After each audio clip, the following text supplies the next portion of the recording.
नमस्कार, बहुत स्वागत है आप सभी का। आप देख रहे हैं टोटल न्यूज, आपके साथ मैं हूं पंकज रौतेला। सियासत है कि बिना आरोप प्रत्यारोप की चलती नहीं, फिर चाहे मुद्दा कोई भी हो, अपने को बेहतर बताना, दूसरे पर आरोप लगाना, यह सियासतदां की नियति बन चुका है। फिर उस बहस से आम लोगों को कितना फायदा होगा, यह कोई बताना नहीं चाहता। मौजूदा दौर में प्रदूषण लोगों की जान से खिलवाड़ करने को तैयार है, खराब हवा से लोगों की सांसें अटकने को तैयार है, लेकिन प्रदूषण पर हरियाणा बनाम दिल्ली चल रहा है। दिल्ली के मुख्यमंत्री अरविंद केजरीवाल के तंज पर मनोहर लाल ने जवाब दिया। क्या इससे जनता को समस्या से निजात मिलेगी? चर्चा करेंगे आज इसी पर।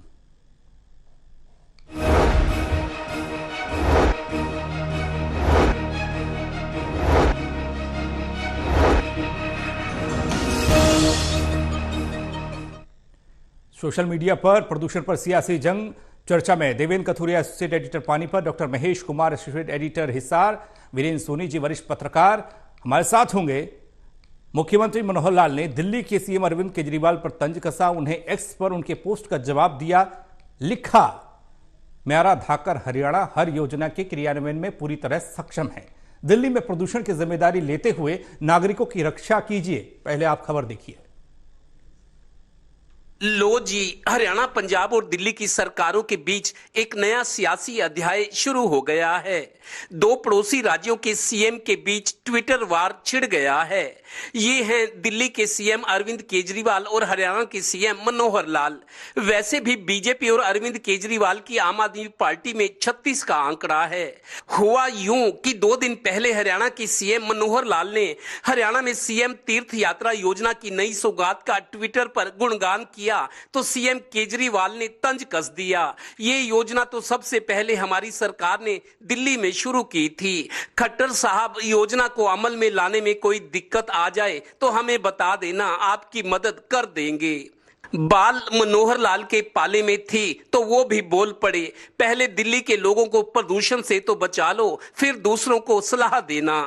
सीएम मनोहर लाल प्रदूषण पर बोले तो उनके मंत्रियों ने भी मोर्चा खोल दिया। देखिए, केजरीवाल जी का मैं इतना कहना चाहूंगा कि आज तो वो विचलित है। पंजाब एसवाईएल नहीं देना चाहती, दिल्ली पानी मांगती। पंजाब पराली जलने से नहीं रोक पाती, दिल्ली धुआं मांगती। आज ये निर्णय फैसला उनको करना है कि वो किस और है। हरियाणा तो बीच में है। पंजाब से पानी आएगा तो दिल्ली को पानी दे देंगे, और पंजाब से धुआं नहीं आएगा, दिल्ली के अंदर पोल्यूशन कम हो जाएगा। केजरीवाल जी तो सिर्फ पंजाब के मुख्यमंत्री को साथ इसलिए रहते हैं कि वो प्रोटोकॉल उनको मिलता है। गौरतलब है कि पंजाब में आम आदमी पार्टी की सरकार बनने से पहले आप हरियाणा की बीजेपी सरकार और पंजाब में तत्कालीन कांग्रेस सरकार को दिल्ली एनसीआर में छाए प्रदूषण के लिए जिम्मेदार बताती थी। अब पंजाब में आम आदमी पार्टी की सरकार है तो आपकी मुख्य प्रवक्ता प्रियंका कक्कड़ की दलील सुन लीजिए।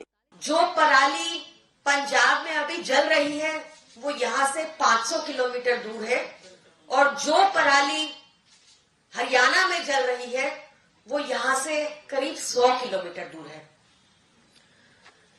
दिल्ली के सबसे करीब राज्य हरियाणा है,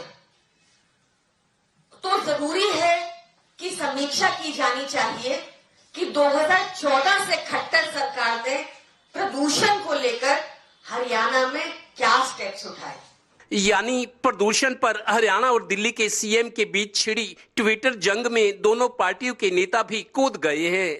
कौन कहां तक जाता है ये देखना अभी बाकी है। वैसे लोग अब सियासतदानों को भली भांति जान गए हैं। आइए इस पर चर्चा करें। Haryana bureau, total news.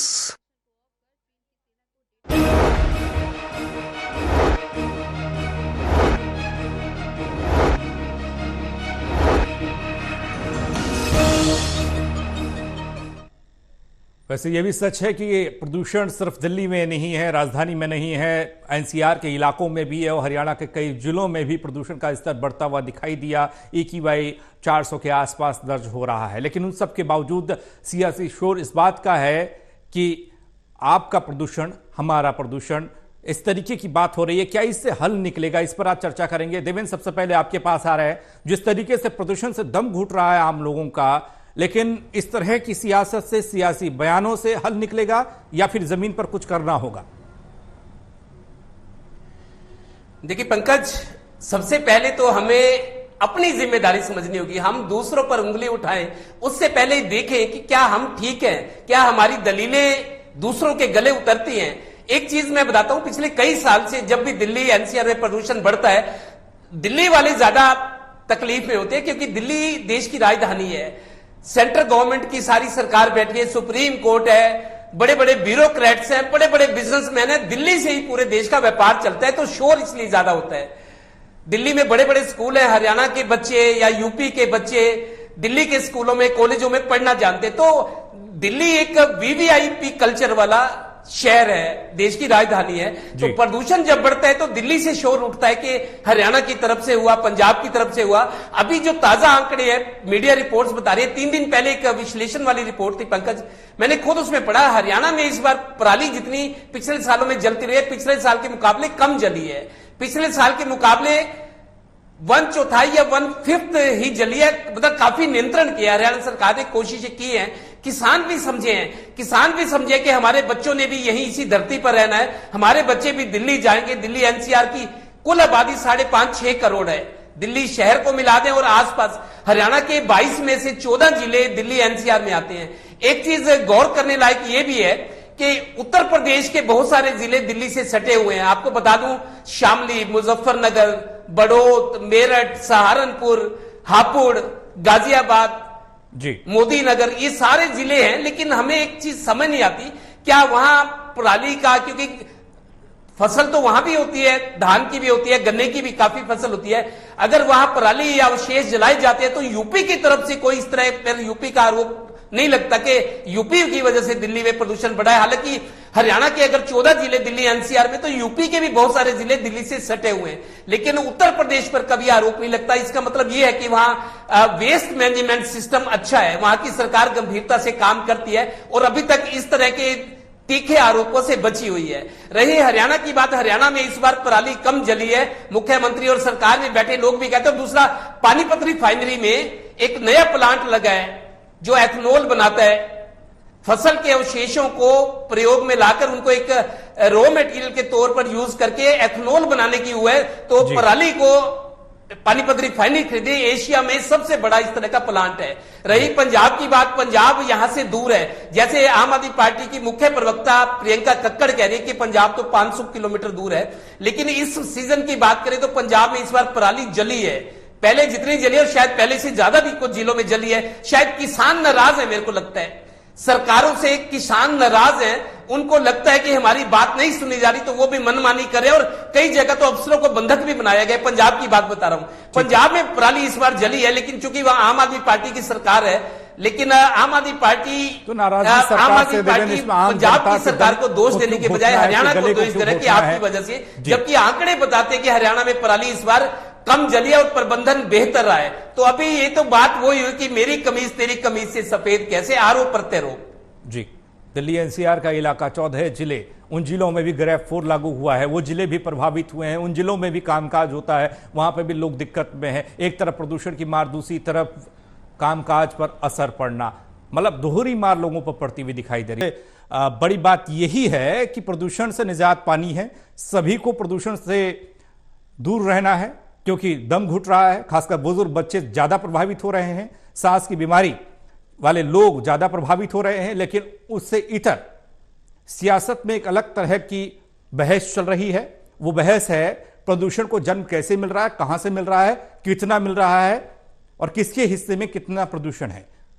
Delhi देश की राजधानी है और राजधानी में मौजूदा वक्त में जो AQI है वो डराने वाला है। ग्रैब 4 लागू किया गया, ये ग्रैब 4 दिल्ली में ही नहीं एनसीआर में भी लागू हुआ, जिसमें हरियाणा के 14 जिले आते हैं, देवेंद्र बता रहे थे। और ऐसे में इन 14 जिलों में से कई जिलों में प्रदूषण की स्थिति खतरनाक है, लेकिन उन सब के बावजूद कई जिले ऐसे हैं जहां पर प्रदूषण नाम मात्र का है, लेकिन वहां पर भी ग्रैब 4 है, प्रभावित वो जिले भी हो रहे। डॉक्टर महेश, मैं आपके पास आ रहा हूं, इस समस्या का हल कैसे निकलेगा? क्या इसी तरीके से तंज से या फिर कुछ और करना होगा?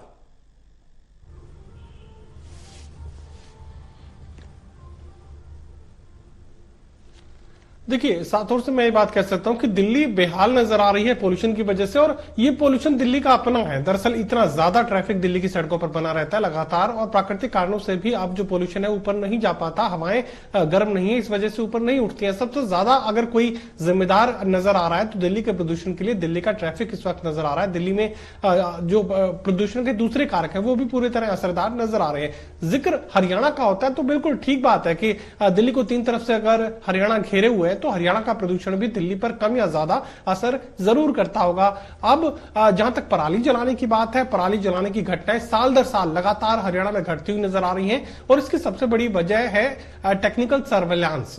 हॉटस्पॉट यहां पर चिन्हित किए जाते हैं सैटेलाइट इमेजिंग के जरिए, और जहां पर भी इस तरह की घटनाएं जो है सैटेलाइट पर नोट होती हैं, वहां पर बकायदा अधिकारी वहां पर मौके पर पहुंचते हैं, उनके चालान किए जाते हैं, और किसानों में भी काफी ज्यादा जागरूकता इस वक्त हरियाणा प्रदेश में पराली जलाने को लेकर देखने को मिल रही है। आने वाले दिनों का जिक्र करें तो यहाँ पर जो ऑयल कंपनीज हैं वो इथेनॉल बनाने को लेकर कॉन्ट्रैक्ट यहाँ पर कर रही है पेट्रोल पंप मालिकों से, और दूसरे जो इन्वेस्टर्स हैं उनसे ये कॉन्ट्रैक्ट किया गया है, और जल्द ही हरियाणा प्रदेश में एक दो जगह पर इस तरह के पंप लगाए जा चुके हैं जो पराली के बंडल बनाकर उन्हें बायोडिग्रेड कर उससे गैस भी बनाई जाएगी, उससे बिजली बनाई जाएगी, उससे इथेनॉल बनाया जाएगा, और पेट्रोलियम में वो इथेनॉल मिलाकर पेट्रोलियम कंपनियां जो है अपना तेल बेचने का काम करेंगी। यकीनन ये कहा जा सकता है कि पराली जलाने की जो घटनाएं हरियाणा प्रदेश में लगातार साल दर साल घटती हुई नजर आई हैं, जिम्मेदार हरियाणा हो सकता है। वजह यह है कि तीन तरफ से हरियाणा के जो जिले हैं वो दिल्ली को घेरे हुए हैं, लेकिन दिल्ली का अपना प्रदूषण इस वक्त बेकाबू जो है वो नजर आ रहा है। और हरियाणा के ज्यादातर शहरों का जिक्र करें तो वहां पर भी जो एयर क्वालिटी इंडेक्स है बेहद खराब की श्रेणी में इस वक्त बना हुआ है। दिल्ली का अपना प्रदूषण भी काफी ज्यादा है, और हरियाणा भी अब प्रदूषण की जद में है। सियासी टिक्का टिप्पणी जो है वो चलती रहेंगी, चाहे पंजाब सरकार का जिक्र करें, चाहे एसवाइल के पानी को लेकर जिक्र करें, कोई भी ऐसा मौका जो पंजाब सरकार यानी आम आदमी पार्टी की जो सरकार है वो उठा सकती है, और जिसका फायदा राजनीतिक रूप से उसे मिल सकता है, वो अक्सर यहां पर देखने को मिलेगा। जनसंवाद का मैं जिक्र करता हूं तो हमें बड़ी हैरानी हो रही थी कि मुख्यमंत्री जब बार बार अरविंद केजरीवाल का यहां पर जिक्र कर रहे थे, अगर ग्राफ के लिहाज से समझने की कोशिश करें तो सबसे ज्यादा हमले जो होने चाहिए थे वो भूपेंद्र सिंह हुड्डा और कांग्रेस पार्टी पर होने चाहिए थे, लेकिन सबसे ज्यादा अगर हुड्डा के बाद अगर हमलावर नजर आ रहे थे तो अरविंद केजरीवाल उनकी आम आदमी पार्टी पर जो सीएम है जनसंवाद के दौरान हमलावर नजर आ रहे थे। तो यकीनन ये बात कही जा सकती है कि सियासी पेच तो आम आदमी पार्टी के साथ भारतीय जनता पार्टी का उलझ चुका है, और आने वाले दिनों में भी इस तरह की बयानबाजी देखने को मिलेगी। बयानबाजी से किसी का भी भला नहीं है, ना तो हरियाणा की जनता का है ना ही दिल्ली की जनता का। वीरेंद्र सोनी जी, प्रदूषण कोई नया नहीं है, पहले भी होता रहा है। अब पहले यह देखा जाता था कि दिल्ली की सरकार, खासकर जब से आम आदमी पार्टी की सरकार बनी, तो पंजाब को पत्र लिखती थी, हरियाणा को पत्र लिखती थी कि प्रदूषण बढ़ रहा है, इस पर आप कार्रवाई कीजिए, इस पर कंट्रोल कीजिए, पराली जलाना बंद कीजिए, इस पर कार्रवाई होनी चाहिए। लेकिन अब देखा जा रहा है कि पंजाब को दूर बताया जाता है और हरियाणा को नजदीक बताकर यह कहा जाता है कि देखिए आपके यहां से दिल्ली में प्रदूषण हो रहा है। देखिए, इसमें कोई दो राय नहीं है, ये प्रदूषण के नाम पर राजनीति हो रही है। सभी अपने अपने स्वार्थ के अनुसार राजनीति कर रहे हैं। जो मुद्दा है वो वही का वही है। ये परस्पर जो है आरोप प्रत्यारोप का क्रम तो चल ही रहा है, लेकिन इससे क्या कोई हल निकलेगा? जो वास्तविक जड़ है उसकी तरफ हम कितना ध्यान दे पा रहे हैं? देखिए, राजनीतिक दलों का तो अपना काम है, लेकिन इस बात की क्या गारंटी है कि हमें हर वर्ष जो है ये स्थिति का सामना करना पड़ता है, और स्थिति से हमने इसका निदान पाने के लिए अब तक कितनी प्रगति की है? जब भी ऐसा मौसम आता है, जब ये समय आता है, तो इस तरह के जो है आरोप प्रत्यारोप शुरू हो जाते हैं, उससे पहले कोई चर्चा तक नहीं होती। देखिए, इस मामले में सभी राजनीतिक दल उतने ही दोषी हैं। अगर हम जो है अरविंद केजरीवाल की चर्चा करें तो उनका एक तरह का तो दोषारोपण का एक क्रम ही बना हुआ है। अब चाहे कोई भी मामला हो तो उसके अंदर वो केंद्र सरकार को या राज्य सरकार को घसीटने की बात है। अब मुख्यमंत्री मनोहर लाल जी हैं, वो अपना उसका उत्तर देते हैं। अब जो तीर्थ दर्शन योजना है उस पर 3 मुख्यमंत्री आपस में भिड़ रहे हैं, मतलब हरियाणा के मुख्यमंत्री मनोहर लाल, दिल्ली के मुख्यमंत्री अरविंद केजरीवाल और मध्य प्रदेश के मुख्यमंत्री शिवराज सिंह चौहान भी कूद गए। उनका कहना था, उन्होंने जो ट्विटर जो अब एक्स है उस पर उन्होंने टिप्पणी की है कि मेरे राज्य में तो ये योजना पहले से ही चल रही है, अरविंद केजरीवाल के समय से पहले से ही चल रही है, और हम तो कई लोगों को जो है इसकी यात्रा करा चुके हैं और कईयों को हवाई यात्रा भी अब हम कराने जा रहे हैं। तो कुल मिला के ये है कि इस मामले में राजनीति हो रही है। अब प्रदूषण इतनी गंभीर समस्या है, इस गंभीर समस्या पे जो ग्रैब सिस्टम लागू किया गया उसमें भी कई खामियां हैं। अब दिल्ली के प्रदूषण के आधार पर आप पूरे एनसीआर को कैसे उस पर निर्धारित कर सकते हैं? तो पूरा एनसीआर प्रभावित हो जाता है। जो दिल्ली का प्रदूषण है, तो इस मामले में पहले कुछ हरियाणा के कुछ जिलों को एनसीआर से बाहर करने की चर्चा भी उठी थी, बड़ी गंभीरता से मुख्यमंत्री मनोहर लाल जी ने भी जवाब दिया था, लेकिन स्थिति जस की तस है। तो कुल मिला के ये देखा जाए कि दिल्ली का प्रदूषण हो तो उसकी मार हरियाणा को भी झेलनी पड़ती है, क्योंकि यहाँ के उद्योगों पर असर आ जाता है। लेकिन इसके मामले में हर जो दिल्ली के प्रदूषण की जो स्थिति है, जो मापदंड है, वो आवश्यक नहीं है हरियाणा के दूसरे जिलों में भी हो ये स्थिति हो। तो इसलिए हर जिले की अलग अलग स्थिति के अनुसार जो ग्रैप सिस्टम होगा, इस मामले में विशेषज्ञ कमेटी भी बनी है, कई तरह के अपने परस्पर सुझाव भी आए हैं, लेकिन गंभीरता से इस पर चिंतन करना होगा राजनीति करने की बजाय। देवेंद्र, दो सवाल हैं। एक सवाल ये कि एनसीआर का इलाका, कुछ इलाके तो ऐसे हैं, चलिए वहां पर AQI डराने वाला है, वहां पर पाबंदियां जरूरी हैं, लेकिन 14 के 14 जिले हरियाणा के इतने प्रदूषित तो नहीं है जितना ग्रैब के जरिए वहां पाबंदियां लगा दी गई। दूसरा सवाल ये कि पॉलिटिकल टूरिज्म का जिक्र बार बार हो रहा है, अरविंद केजरीवाल को लेकर हरियाणा से भी ये बात उठती है और ये कहा जाता है कि देखिए दिल्ली में प्रदूषण बढ़ रहा है और अरविंद केजरीवाल चुनाव प्रचार में व्यस्त हैं। देखिए पंकज, दो बातें आपने पूछी। पहली बात में ये एक लाइन ये जानना जरूरी है कि इस मौसम में प्रदूषण होता क्यों है। आप देखिए सोनीपत, पानीपत में 20,000 से ज्यादा छोटी बड़ी इंडस्ट्री है, सोनीपत में भी बहुत इंडस्ट्री है, बहादुरगढ़ में है, रेवाड़ी में इंडस्ट्री है, मानेसर में है, बावल में है, जो दिल्ली से सटा हुआ इलाका है। एक तो मौसम में नमी हो जाती है क्योंकि सर्द रातें होने लगती हैं, नमी के कारण एक तो कोहरा भी छाता है। आप देखिए पेड़ पौधों से जैसे नमी आती है तो वो ओस बनती है, कोहरा जिसको हम कहते हैं वो होता है। फैक्ट्रियों का जो एक सल्फर गैस निकलती है चिमनियों से, डस्ट होती है, डस्ट के अलावा वायु प्रदूषण जो होता है, धूल के कण होते हैं, धुएं के कण होते हैं, सर्द मौसम होता है, और उसके अलावा जो गाड़ियों का धुआं, आप देखिए जब हम कार को स्टार्ट करते हैं तो सर्दी में ज्यादा देर तक इंजन को स्टार्ट रखना पड़ता है ताकि इंजन गर्म हो जाए, गाड़ी स्मूथ चले। कई ऐसे कारक हैं जिस वजह से इस मौसम में प्रदूषण बढ़ता है, उसकी वजह यह है। दूसरी बात यह है कि दोषारोपण की बात है। दोषारोपण दरअसल नेताओं के लिए यह जरूर है कि आरोप पर दूसरे पर छिटक देना कि मेरी कमीज तो उजली है, दोष आपका है, अपने अंदर झांको। तो राजनीति में अक्सर यह होता है कि अब ऐसे राजनीति या ऐसे राजनेता कहां हैं जो अपनी गलती को माने। दूसरे पर आरोप लगाना आसान होता है, अपनी जिम्मेदारियों से मुक्त हो जाना, जिम्मेदारी ना लेना, इस तरह की राजनीति का ट्रेंड चल पड़ा है, वो ये दिखाते। और अब तो वैसे भी चुनावी तनाव है, चुनावी मौसम है, चुनावी तनाव है और घबराहट है। उनको ये लगता है कि आगे क्या होने वाला है, परिस्थितियां ऐसी है।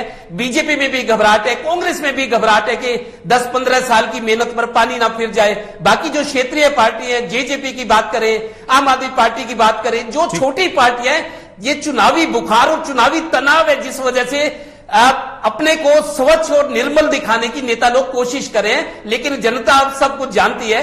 और मैं आपको बता दूं बहुत जमीनी बात पंकज, अब नेताओं के बयानों को, उनके वायदों पर लोग भरोसा नहीं करते।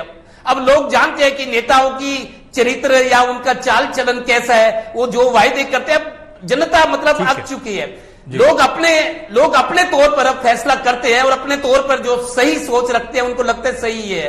तो राजनीतिकों को या सियासत से जुड़े लोगों की बातों पर मेरे को लगता है असर कम रहता है। दिल्ली एनसीआर में अगर प्रदूषण बढ़ रहा है, हरियाणा के कितने नौजवान यहां पर रोजगार करते हैं, कितने पढ़ाई के लिए यहां पर आते हैं। अगर टीका टिप्पणी इसलिए की जाएगी कि देखिए ये जिम्मेदारी आपकी है या जिम्मेदारी आपकी है, उससे फर्क इंसानियत पर पड़ेगा, समाज पर पड़ेगा, आम जन पर पड़ेगा, उन बुजुर्गों पर पड़ रहा है जो सांस के मरीज हैं। महेश, मैं आपके पास आ रहा हूं। ये जो सियासी तनाव, चुनावी तनाव का जिक्र हो रहा है और हरियाणा में आम आदमी पार्टी जहां अपना पैर जमाने की कोशिश कर रही है, तो बीजेपी तीसरी बार सत्ता में आने की कोशिश में है।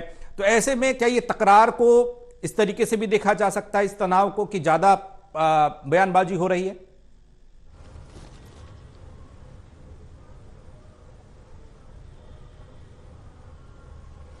देखिए, जनता अगर परेशान होगी, किसी भी रूप में अगर जनता परेशान होती है, चाहे वो दिल्ली की जनता हो, चाहे पंजाब की जनता हो, चाहे हरियाणा की हो, देश के किसी भी प्रदेश की जनता अगर परेशान होती है तो सीधे सीधे सरकार को उसके लिए जिम्मेदार मानती है। अब सरकार ये पहले से तय कर लेती है कि अगर उनकी जनता को, उनके वोटर्स को अगर किसी भी तरह की दिक्कत आ रही है, चाहे वो स्वास्थ्य से संबंधित है, चाहे खाने पीने की जरूरी सामान की कीमतों से, कोई भी ऐसा कारक जिससे जनता परेशान होती है, उसके लिए अपनी सरकार को, अपने राज्य को जिम्मेदार मानती है। अब ये सरकारें पहले से तय कर रही है कि अगर जनता को परेशानी आई है, प्रदूषण कोई भी सरकार एकदम से एक दिन में 1 घंटे में खत्म नहीं कर सकती। कोई ऐसा फैक्टर सरकारों के पास नहीं हुआ करता है। अब जनता अगर बेहाल होती है तो पहले से माइंड मेकअप कर दिया जाता है कि दिल्ली की जनता अगर बेहाल हुई है तो हरियाणा की वजह से हुई है, हरियाणा की जनता अगर बेहाल हुई है तो दिल्ली की वजह से हुई है। पहले से ही माइंड मेकअप, जिसको क्राइसिस मैनेजमेंट इन पॉलिटिक्स आप कह सकते हैं, वो पहले से कर लिया जाता है जनता की परेशानी का। दिल्ली में अगर पानी की कमी होगी तो हरियाणा को उसके लिए जिम्मेदार ठहरा दिया जाएगा, हरियाणा में अगर पानी की कमी होगी तो उसके लिए पंजाब को जिम्मेदार ठहरा दिया जाएगा। यानी जनता की परेशानी दूसरे पर डाल दी जाएगी और खुद पाक साफ निकलने की कोशिश की जाएगी। दिल्ली में अरविंद केजरीवाल कर रहे हैं, हरियाणा में मनोहर लाल कर रहे हैं, और जिक्र अगर पंजाब का आप करेंगे तो फिर भगवंत मान भी कोशिश करेंगे कि दिल्ली से तो इतना प्रदूषण पंजाब में नहीं है, हरियाणा ज्यादा कर रहा है। जी विनीत सोनी जी, छोटे शब्दों में जवाब चाहिए होगा आपसे, क्या करना चाहिए हरियाणा को, दिल्ली को, पंजाब को, उत्तर प्रदेश को, ताकि ये धुंध ना हो, ये प्रदूषण ना हो?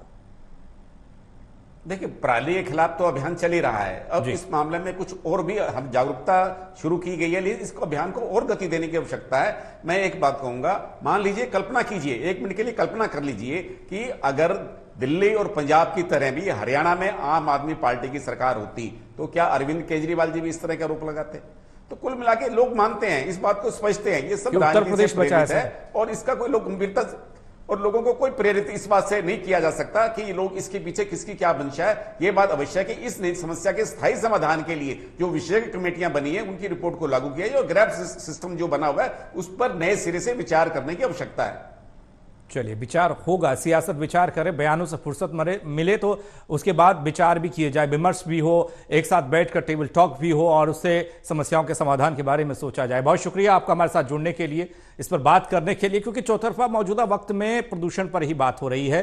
प्रदूषण एक बहुत बड़ी समस्या बनता जा रहा है दिल्ली एनसीआर के लिए, यहाँ के लोगों के लिए, लेकिन इस पर जो सियासी रुख है और बयान है वो माहौल को कुछ और ज्यादा गर्म कर रहे हैं, क्योंकि तर्क दिए जा रहे हैं, तंज कसे जा रहे हैं, लेकिन जो धुंध छाई हुई है उस पर शायद फोकस नहीं हो रहा है।